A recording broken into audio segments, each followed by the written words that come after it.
record. May we request the justice members to raise their right hands. For those who are voting in favor of the existence of probable cause in the Sabalia complaint, please raise your right hand. For the record, nobody registered an objection. And in accordance with our rules, that means that the motion is approved by unanimous vote. Nevertheless, for purposes of our records, let me place on the record that there are 53 justice members confirming their support in the motion to declare the existence of probable cause in the Sabalia complaint. So ruled. Galang yung mga preceding portions If I may interrupt, Honorable Marcoleta, we are referring to the investigation report of the NBI and not to any other videos outside. Opo, sinasabi ko These lang are the po, submissions of the NBI to the the Justice circumstances Committee. that led to VP Sara's response on that particular video. We Thank note you. your manifestation, but nevertheless, we are bound by the rules to stick to what was submitted to us by the NBI. Presentation of that video. The chair declares the floor open for the necessary motion. The motion is either to declare the existence or the non-existence of probable cause. Madam Chair, The Honorable Franz Legaspi. Madam Chair, I think we have heard enough explanations and discussions for the past few weeks. And I think it's time to now go on to the determination of whether there is probable cause in turn for each of the complaints. So, Madam Chair, I move for the determination of probable cause for the Sabalia complaint. There is a motion to declare the existence of probable cause in the Sabalia complaint. Is there any motion, any second?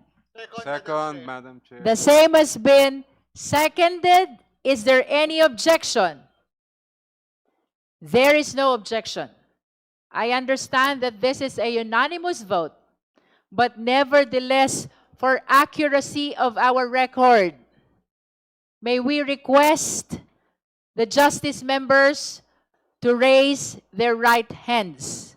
For those who are voting in favor of the existence of probable cause in the Sabalia complaint, please raise your right hand.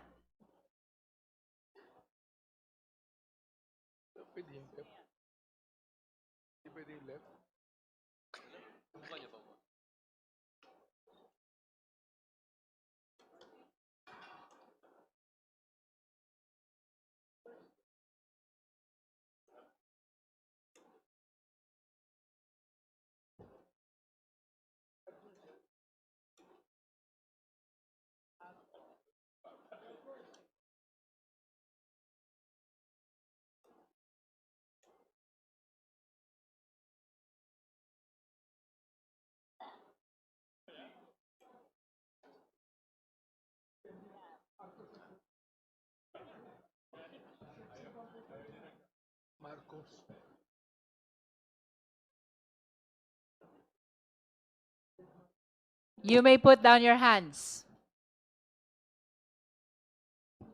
For the record, nobody registered an objection. And in accordance with our rules, that means that the motion is approved by unanimous vote.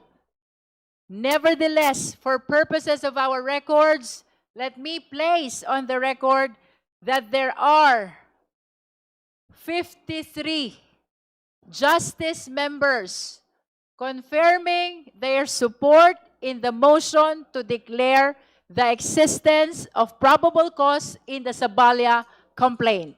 So ruled.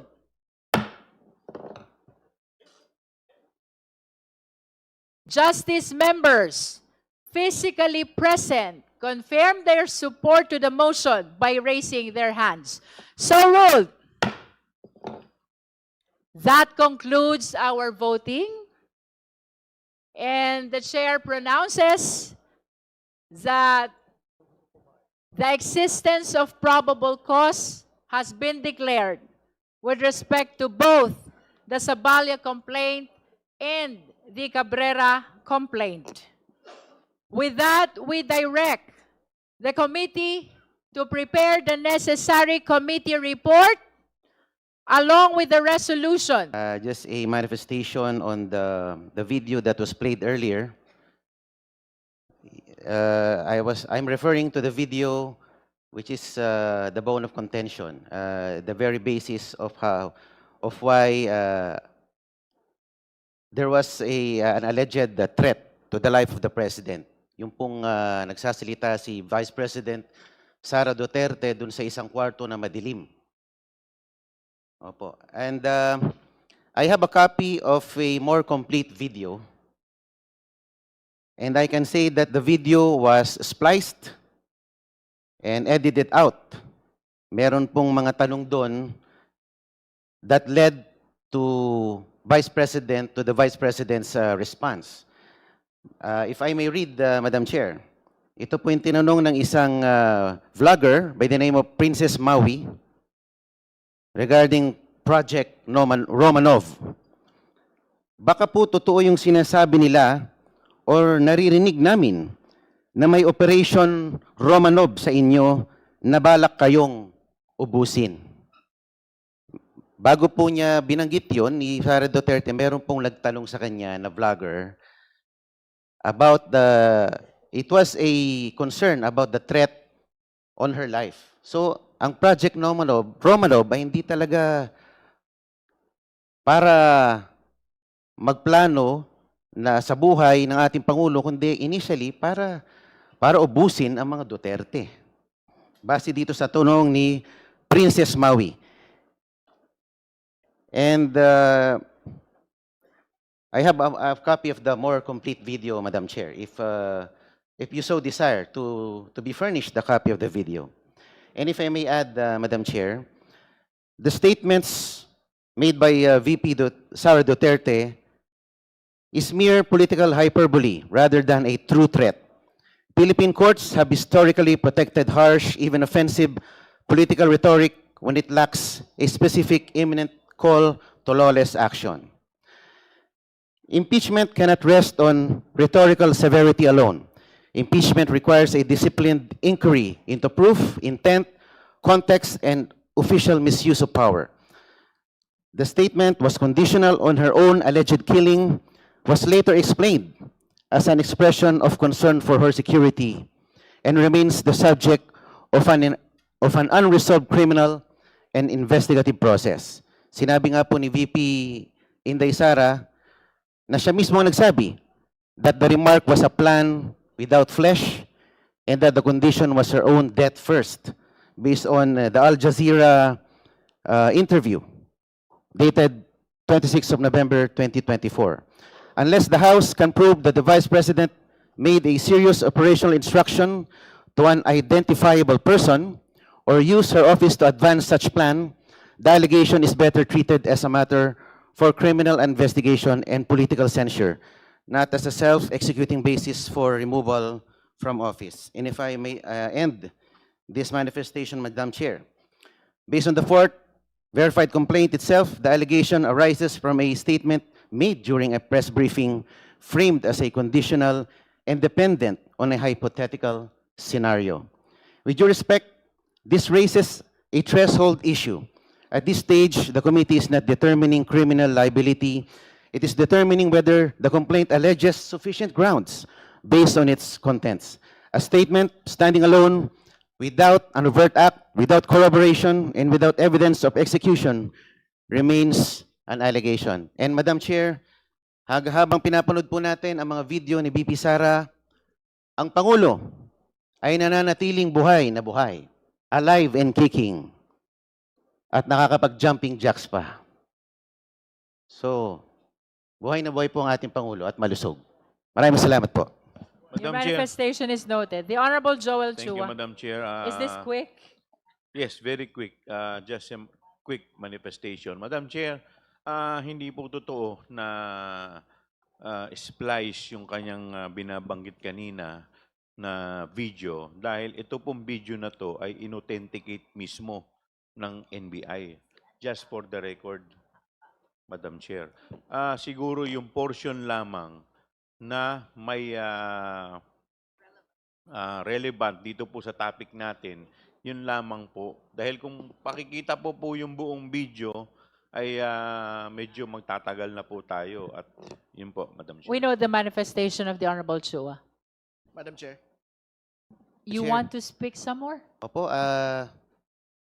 meron po kasing video na mas kompleto at hindi naman po katagalan yung mga preceding portions If I nun. may interrupt Honorable Mark Coleta, we are referring to the investigation report of the NBI and not to any other videos outside. Opo, sinasabi ko These are lang the po submissions of the NBI the to the Justice circumstances Committee. that led to VP Sara's response on that particular video.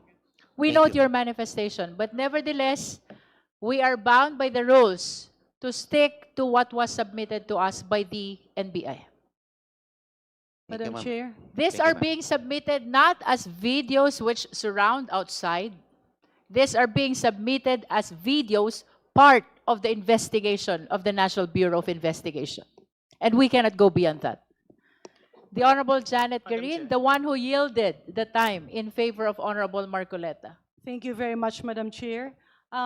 Before I go to my line of questioning, linawin lang po natin. Pag sinabi pong splice ay pinutol, dinugtong at nagkaibang meaning. Do I get that right, Madam Chair? Maybe we should ask the National Bureau of Investigation. Well, sabi nga namin, part po ng submission namin, that is authenticated. It was not splice. It was just, pag sinabi pong splice, para may ni-replace ka dyan eh. Ito In po. other words, Madam Chair, it is not spliced dahil hindi mo pinutol at dinugtong para magkaibang meaning. And pwede naman po na kung there's time na nakita naman po napanood yung mong video. And in fact, dun po sa counter, yung sinasabi po ni Congressman Marcoleta, was already been discussed on the counter affidavit na sinabmit po ni Vice President Duterte doon po sa kaso sa DOJ. Kaya po na-raise na po yung mga issue na yan. So, Madam Chair, can the Actually, NBI confirm, magkaiba po yung may puputulin ka at idudugtong para magkaroon ng ibang meaning vis-a-vis na kumuha ka sa specific portion ng video na merong threat. Tama po ba? Kinuha po namin yung specific na portion na nagsasabi ng threat. Okay. Let me move forward, Madam Chair. Nasabi rin po kanina ng ating kagalang-galang na colleague, si Honorable Marcoleta, na tila nagkaroon ng plano para ubusin ang pamilyang Duterte. Can we ask the NBI if there indeed was such a plan? Si RD Lotok will answer that because that was part of the investigation na nagsabi na merong nga pong Oplan Romanov. So RD Lotok. Madam RD Chair, Lotok is recognized. Madam Chair, may I just react to my ninang After regarding the answer splice? of the NBI, please. Opo. Kasi sinabi ko rin po edited out. So there could be omissions na hindi na-include po sa video. We So, note edit out. your Thank you. additional manifestation. Thank you po. Yes, ma'am. You may proceed. Thank you, Madam Chair.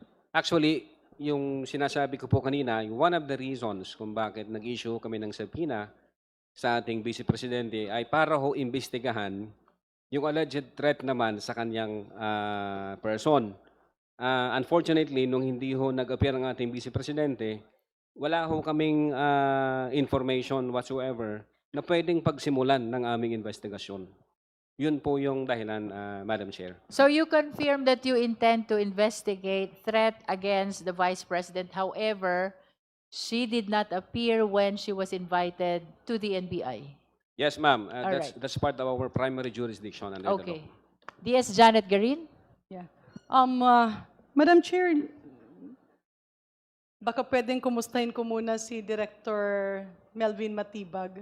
Kumusta po kayo? Hindi naman po. Medyo mainit lang po. Nasira yata yung aircon nyo eh. Nakakatulog naman po kayo. Well, okay naman po except that siguro if you're repairing dun sa social media, we just noticed that me and my wife were under attack sa social media starting nung Monday until today. So, Baka I kaya don't ka know. naiinitan. Hindi naman po, relax lang po tayo.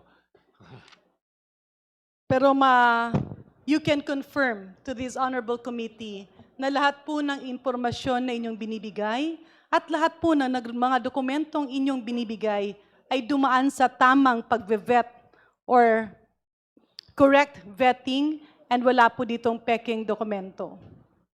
Unang-una po, dumating ako, nandyan na naman po lahat ng dokumento na yan. It was already submitted to the Department of Justice. At dyan po lahat authenticated. Wala po kaming pinalitan, wala po kaming dinagdag. Ang nadagdag lang po rito ay yung aking order na magkaroon ng continuing investigation because to me and to the Bureau, ay seryoso po ang threat sa buhay po ng ating Pangulo.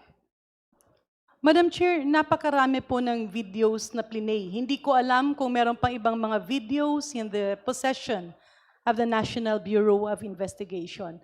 Tanong ko lang po sa NBI, talaga bang lahat ng videos kanina ay totoo? Wala po bang AI doon? Yes po, totoo po yan. Ayan po ay authenticated lahat-lahat po ng ipinasa namin sa committee pong ito. Madam Chair, doon ko kasi sa video, meron tayong mga nakikitang galit na galit ang Vice Presidente. Yung bang parang gigil na gigil, no, na parang hindi siya makapagsalita ng diretso dahil sa galit. Hindi po ba ito manipulado o AI?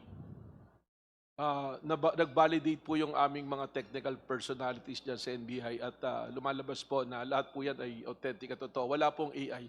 Gaya po ng sinabi kanina ni Agent Kalilong na lahat po yan ay totoo. Sa inyo po bang eksperyensya, pangkaraniwan ba itong behavior ng isang highly positioned government official? Well, I'm not an expert on the behavior of a person, pero sabi ko nga, meron kaming behavioral science department na aming kinukonsulta at katakataka po na ganyan yung behavior. At siguro naman po, if we'll go back to our history na mga dati na rin nanungkulan ng parehas na posisyon, hindi naman po yata nagkaroon ng ganyan po na pangyayari. May last question, Madam Chair, kasi kanina may nagsabi, it was a political hyperbole, no? Parang joke lang. Hindi po ba, matanong lang yung NBI, kapag ikaw ay isang pasahero at nagbigay ka ng bomb joke, sumakay ka ng eroplano at sinabi mong, bobombahin ko ito o may dala akong bomba, is it being considered as very serious by the NBI or other government agencies or pwede mong sabihin, joke lang po? Well, hindi lang po sa Pilipinas, that is already an internationally accepted law. At nasa batas na po yan na sinabi na yung biro na yan ay hindi considered the biro but will always be considered as a serious threat po. Yeah. Last comment, Madam Chair. Kunyari lang po. Ako'y nagsalita at sinabi ko, ipapapatay ko ang isang tao. Versus nagsalita ko, ipapapatay ko yung isang tao. May pagkakaiba po ba yun or wala? From the point of view of law enforcement, ay susundan po namin parehas yan. Kasi it's not how you said it, but it will be the gravity based on the investigation. Pagsasama-samahin po yan, it will be the confluence of events. Ano pa ba yung mga naging action na yan?